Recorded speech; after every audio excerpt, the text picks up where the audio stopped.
Welcome to another product spotlight. My name is John, and today we're looking at this Union Pacific Power Car, number 2066, from Broadway Limited Imports. Now, this is one of 6 variations on this model BLI offers, and this one is their stock number 9122. It's the Power Car with the roof antenna, and it has sound, which we'll hear later.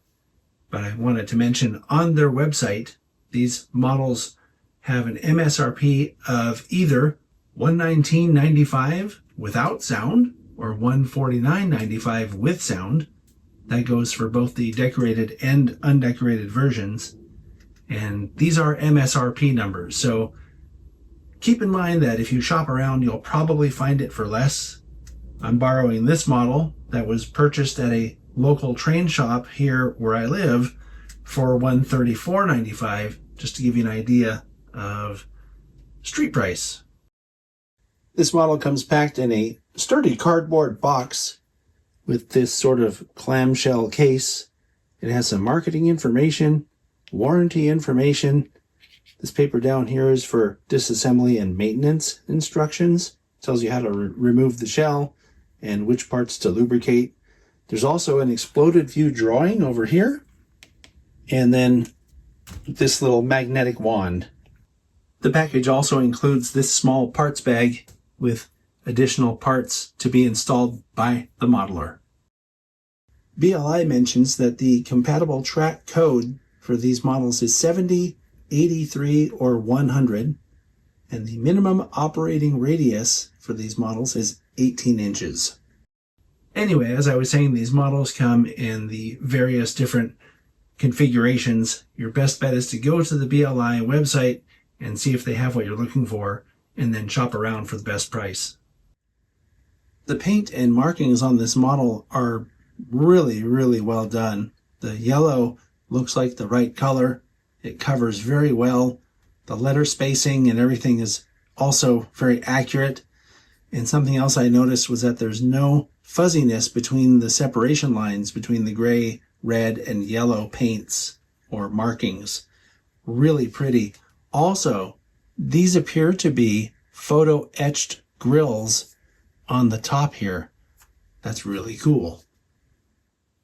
This model features all kinds of separately applied, really fine details.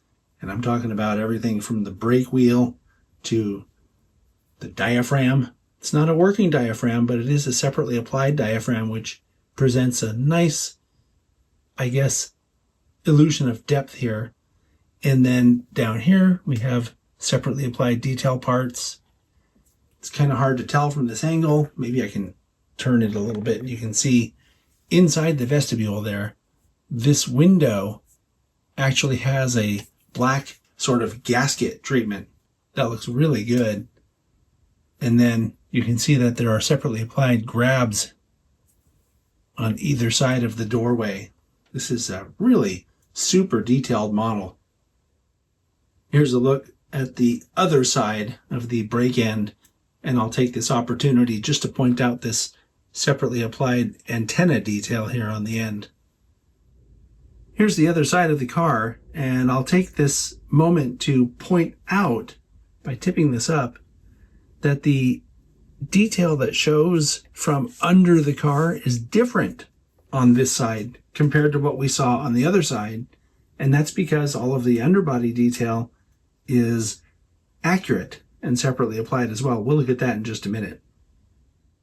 And here's a look at the A end of the car, once again with a lot of separately applied stuff down here.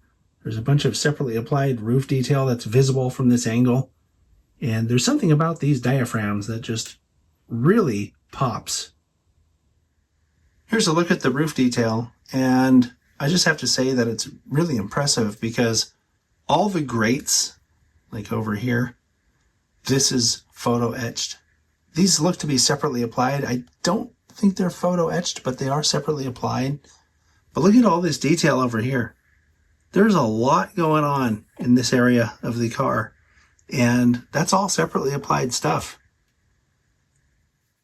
I mentioned earlier that the underbody detail has a bunch of separately applied stuff that's different, right, from between each side.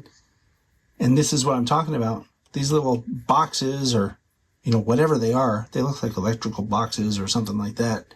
But they're different, right? So the view from this side is definitely different from the view on this side. And you can also see, looking at the bottom of this model, that it has body-mounted couplers. These are Kadee compatible knuckle couplers. And this is a speaker enclosure here. So this model, as I said before, does have sound. And we're going to put it on a powered track and listen to it. So we'll take a look at the sound and light functions now. I have the model on a powered track, and I'm going to turn the power on. And you'll hear the generator noise started, and also some lights came on inside. Yes, this is a lighted car as well. And to toggle the lights, you just touch up here on the roof. There's a little round detail piece that's touch sensitive. And if you want to adjust the sounds, that little magnetic wand that the model came with can be run across certain parts of the car to affect that change. So right now I want to change the volume of the generator sound. So I'm going to run the magnet over here. And you hear how it got quieter? If I run it again, it gets even quieter. And you run it one more time, and sound comes back loud. So it's 3 volumes, low, medium, and high. And if you want to turn the sound on the car off completely, you run the magnetic wand up in here, and it'll click, and that tells you that the generator is about to turn off.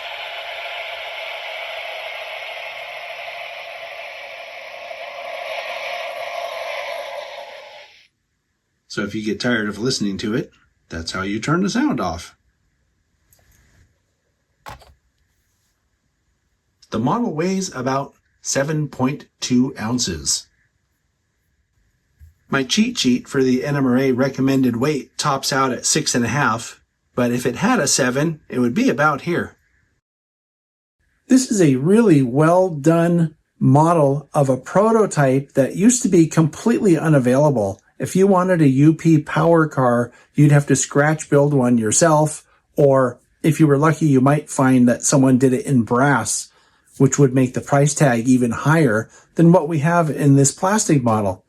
And the fact that it comes with the lights and the sound and so many separately applied detail parts, I think makes this a really nice model that most people who want one would be really happy to have on their layouts. So good job, BLI. I'll talk to you later.